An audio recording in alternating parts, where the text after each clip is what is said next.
one of the things that I really enjoyed about this movie, we kind of get back to like Sam's like stomping grounds, because he was a counselor first. He was out here helping people. Right. Well, that's the great thing about Sam Wilson. I feel like a lot of people forgot when we first met Sam. He was a counselor. Yeah. He was a vet. He was a leader of men.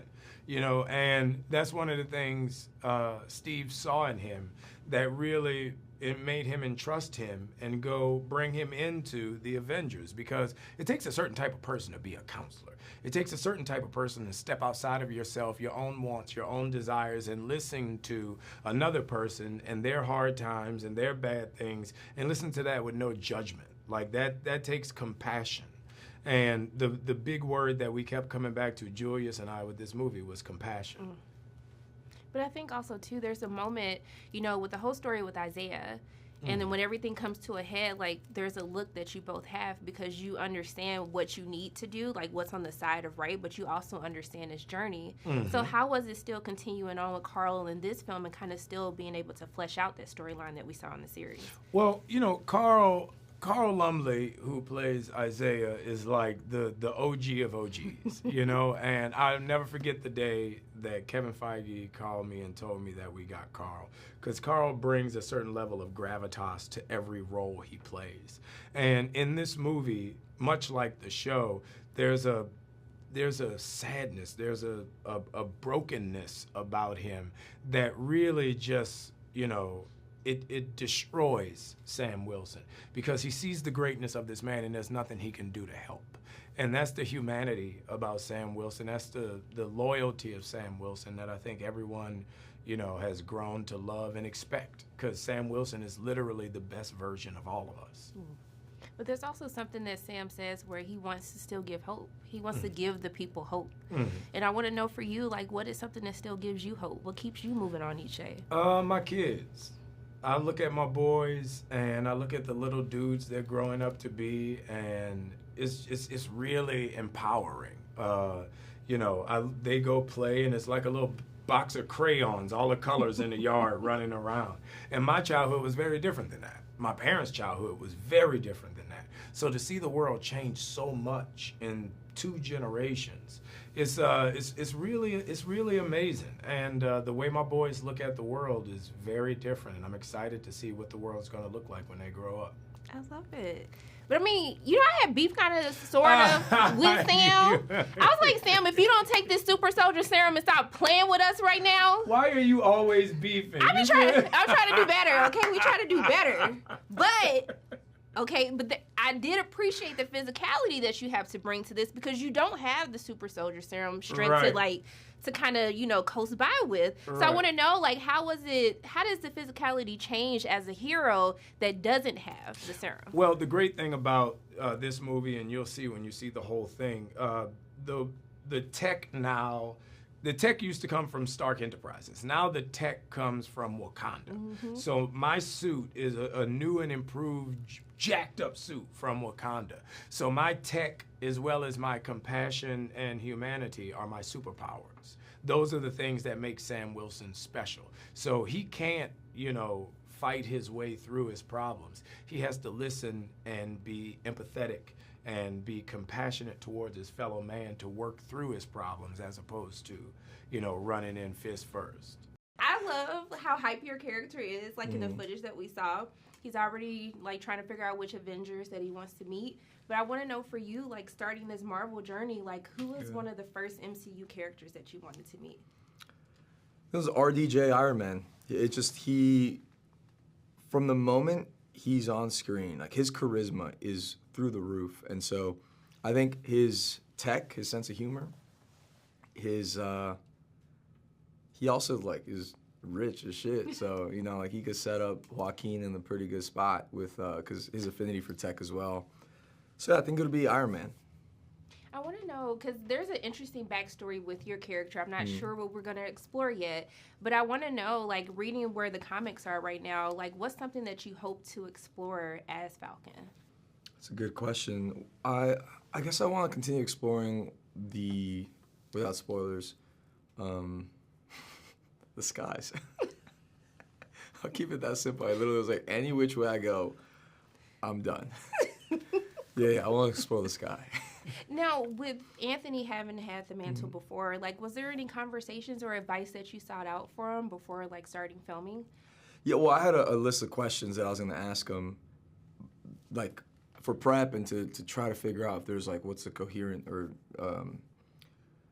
passing of the mantle. But then the moment I got to set the first day, it just hit me. I'm like, oh, he's going through the exact same transition, and so I could just kind of observe how he goes about it, and that in of itself would be the closest thing to Joaquin in the show at that point, and now the film, which was life imitating art, art imitating life. Like it was just kind of a moment where both Joaquin and Danny, we were both in the same spot, right? Like we were both going into the same next chapter of our lives, and I realized all I have to do is be observant on set and kind of observe how he moved.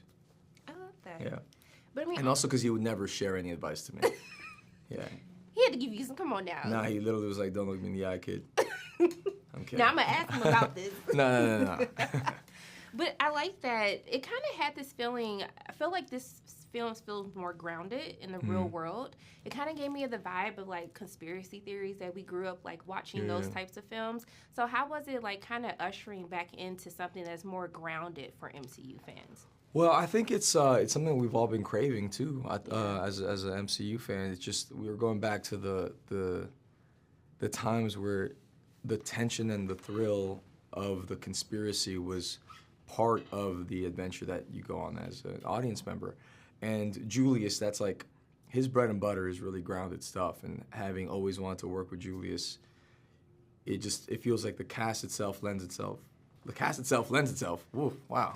The cast lends itself to also play in that kind of sandbox, you know? So I think it's the perfect storm of a really grounded, really good story that has some action sequences that belong in what feels would be a different type of movie, but it's beautifully married by Julius, and yeah, I'm excited. I just saw it like 12 days ago, and it is crazy. Yeah. Okay, I gotta wait till next week, but I'm hyped for it. You should be. I really love the career choices that you've been making, like with the different films that you've done, just the legends that you've worked with. Like, can you talk about the intentionality of the roles that you choose and just the opportunity of growth from learning from your, partners? Well, it's been interesting recently having more choice as to like what projects.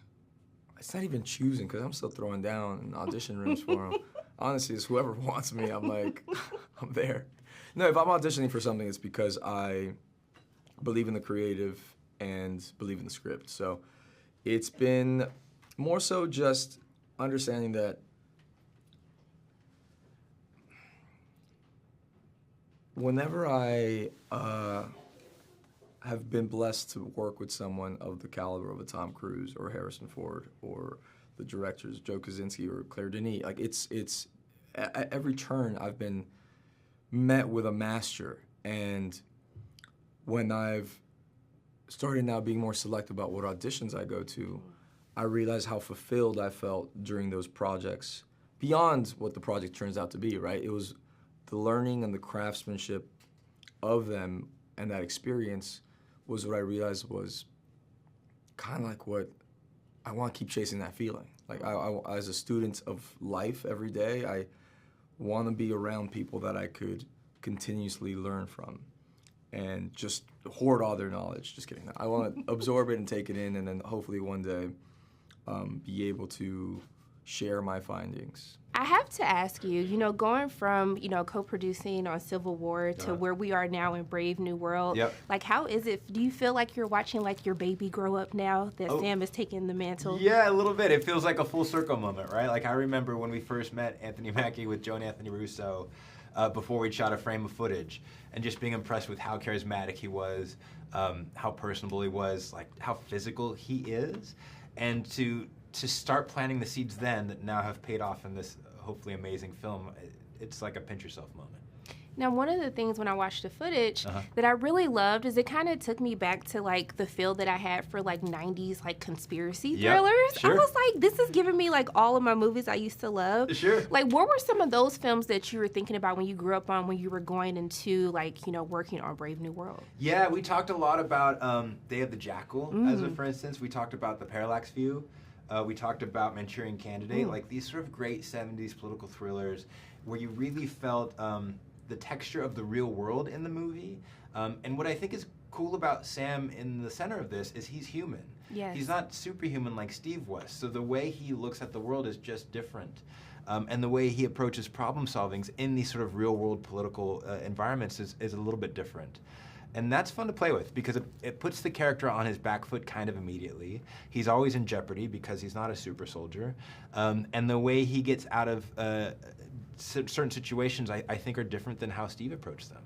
Do you think that it makes the stakes a little bit higher because he is human? I think it does. I mean, and I think it does even for the people around him. You know, in this film, he has Joaquin Torres as the new Falcon, and Sam has to ask Joaquin to put his life on the line as well.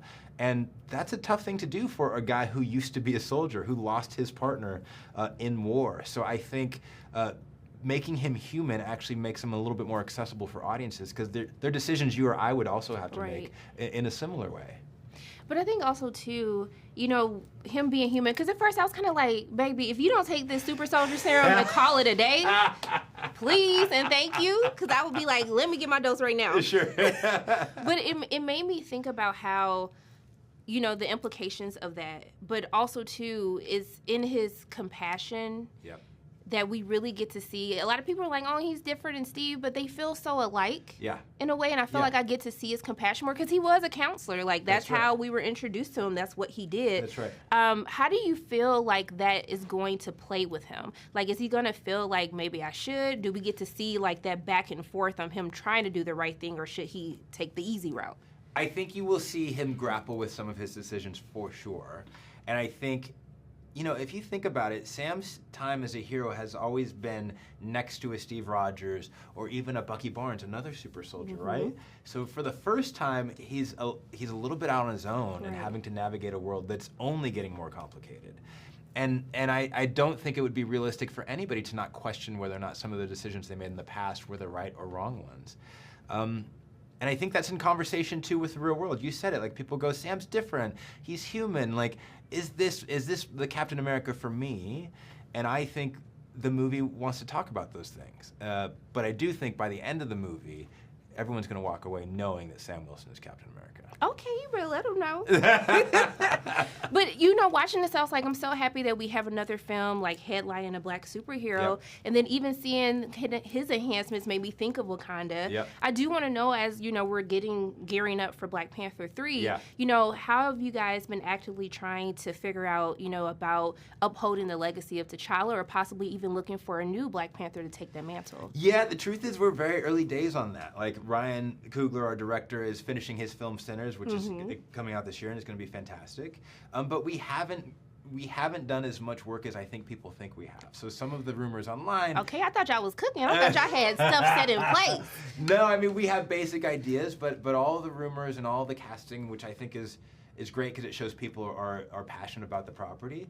None of it's true just because we haven't had a chance to really start cooking. So okay, I had to ask, okay? Fair enough. Okay, and the last thing, just to be quick, I know you're leaving us, okay? But I want to know, what stories are you hoping to tell, like, as you go into this new journey? Yeah, look, I love comic book movies, and I love comics, and I grew up on those, but I also love all kinds of movies. So my goal is to continue to make comic book movies like Black Panther 3, but also to make smaller films about people that aren't always represented on screen, to tell stories that are surprising and interesting. You know, I think there's a great canvas of filmmaking yet to be done, and everything I've learned here I want to apply to that. But I'm never gonna completely leave this place. One of the things that I really enjoy watching this movie, because it kind of gave me like that old school like conspiracy thrillers, like, oh, am I gonna get like a conspiracy and some action at the same time? I want to know, like, what were some of those films that you kind of grew up on that influenced you for this one? You know, there were a bunch of them, and I'm glad you enjoyed that because I love those old school thrillers too. And we first started off talking about movies like Day of the Jackal, And then we also talked about Point Blank, that's sort of a neo-noir thriller from the 60s. And we talked about Les Samurai, just really great classical movies. There's, of course, the Alan J. Pakula trilogy of films, too, that we referenced a bit. And then there were some contemporary films, Killing of a Sacred Deer and The Great Beauty, that are not necessarily, political thrillers, but they're elements of thriller and mystery in terms of the style and the visuals of some of these films that I thought could be applicable to this. So it wasn't like a one-to-one, because we still got a crazy Red Hulk, we still got Sam flying around with his wings, but it was just about taking some textures and tones and some elements from those films and utilizing them here. But even though we do have like Red Hulk, it feels very grounded. And it almost feels like the stakes are a little bit higher because our hero in this film is human. Yeah. And I wanted you to talk about kind of balancing that, like really grounding this film. It feels more grounded than some of the other MCU films that we had recently. Can you speak about like bringing that to screen and making it feel like this is a real world type of thing? It was a lot of fun, and, it speaks to the kind of filmmaking that I've done in the past that I really love. And it started first and foremost with our cast, and particularly Anthony Mackie, who's so amazing. He brings such a sense of authenticity to everything he does. He just doesn't lie on screen, so he was a firm foundation to begin with. With the actors, I did some rehearsals at the beginning of the process for a couple of weeks. Everybody came in, Anthony and Harrison, and we just workshopped scenes, and we played with the shape of scenes and the emotional through line of a scene. Sometimes we went back to an older version of how a scene was written. So that was a great part of sort of creating that sense of a more grounded reality by focusing on performance in that way. And then the other part was the camera. Those references that we talked about, I would take frames from those films, I would have them there with my DP and my camera operators and use them all to establish the visual language. I really leaned into the lighting from some of those references that also was helping make it feel a little bit more grounded, and especially the camera movement too. All those things were tools and techniques that were employed to help create a sensation and a feel that, this could be happening even though there were all these heightened elements. But I mean, also, too, there's this, I feel Sam's compassion more in this, especially with Isaiah's story at the forefront. Yeah. And I wanted you to talk a little bit more because with him taking the mantle and being a black man and with the situation that Isaiah is in, there's this moment where, everything kind of comes to a head at the beginning of the film, and you see Sam in his eyes, like he hurts because he's kind of battling between doing the right thing but also understanding Isaiah's journey. Can you talk about like bringing that to the forefront and really having these undertones of like who Sam is and how he presents himself in community? Absolutely. It was something that meant a great deal to me, and being able to rehearse as well with Anthony Mackie and the great Carl Lumbly was the way that we really focused on making that emotional reality work. But Sam Wilson is the possibility that Isaiah Bradley was fighting for so long. And that was something that was deeply important to me. There's a scene also early on when those two are talking, and behind Sam there are iconic figures who've been part of First. There's Jackie Robinson, there's Jack Johnson, the boxer, and that was a way using the visuals of what was happening to lean into the history of what it means to be a first, it means to be a groundbreaker. So Sam couldn't be where he is without Isaiah, and when what happens to Isaiah happens, Sam feels this great deep-seated responsibility to exonerate him, because it was Sam who brought us Isaiah out of the shadows. So it was just about finding a way to bring that into the thriller element of the story as a texture and something that you nod to. Sam is so inspiring as a figure because of the sense of possibility of what he represents, and also because of the humanity that he has. So all those things are textures interwoven in the story, but you feel it very acutely between him and Isaiah, especially in other scenes that are going to come forward. Of course, the history of what happened to Isaiah is one that so many people can relate to things that have happened in the real world, but that sense of possibility was a thing that I never wanted to lose sight of, and Sam is the exact actualization of a dream that so many people have had, and it's right there on the poster, and I love it. I love seeing Sam as Captain America. You played so many different like iconic characters, iconic villains. Like, what was the approach that you wanted to do to make this character stand out? I wanted him to be physical. I wanted him to use his physicality to show who he really was, to give you a hint of his background, but to take it to the next level, to show you a tactician who is able. And so more than anything, I wanted to be able to stand up to Sam Wilson and be someone that, you know, Sam would take a little pause when he sees coming. And so you could, you know, I wanted to be an able adversary in a physical way. Because I played a lot of villains who have the brain and who dictate and delegate, but I want to be someone who gets in the trenches all on his own and have you really love it. Look, he seemed very unfazed, especially be dealing with the superhero. I want to know, what was it like fostering this adversary relationship with Anthony on set? Love working with Anthony. I feel like, you know, I've we've been in each other's orbits way back in New York theater. I know that he can be a very playful human being, but very intense as well. I'm equally the same way. And I think it was to go at it and not try to be threatening with him offset, but just to be who we are together. You know, I respect him. And that mutual respect means that, you know, he has a mutual respect for me. And that's adversarial in itself, because then when you're playing a character, if you have that mutual respect, you know this guy could kill you, and he knows, you know, that he could kill me. Who's going to make the move faster or sooner? And so then it becomes a cat and mouse game. And so the cat and mouse game is much more interesting than knowing you're going to come full force with a bull head and smack into a brick wall. We're going to play each other for a while before we get to that. I like that you mentioned cat and mouse, because one of the things that I really love watching the footage for the film, it kind of reminds you of like the throwback like 90s type of conspiracy thrillers where you're trying to figure out like who's good, who's bad. How is it like being a part of the film that kind of gets back to those like old school movie lover genres? I think it's an interesting trope to have. I don't think we've seen a movie like that for a while, because audiences become smarter. As we make more movies, we become smarter and smarter because we compare this to the last and the one to before that. And I've seen that, I've seen this. And I think in this film, you may think you've seen some of what they're displaying before, but you haven't. And so when you're back in a world where there's surprises, and I think those 90s movies, 80s, 90s movies had those surprises where you thought it might go one way and it goes another, that's exciting.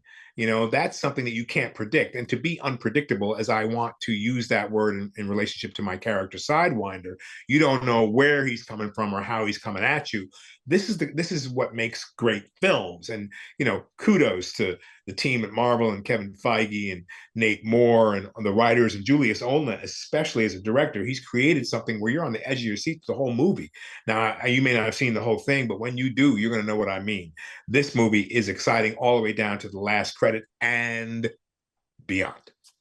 Okay, you better give me hype right now. Here you for know, it. that's right. But you know, listening to you say that, it made me think about why I was even more attracted, is because when you're in the superhero genre, it's always like this, you know, out of the world type of character, out of world type of villain, you know, but the scariest people are people that just regular humans just trying to go to the highest bidder to get what they need to have done.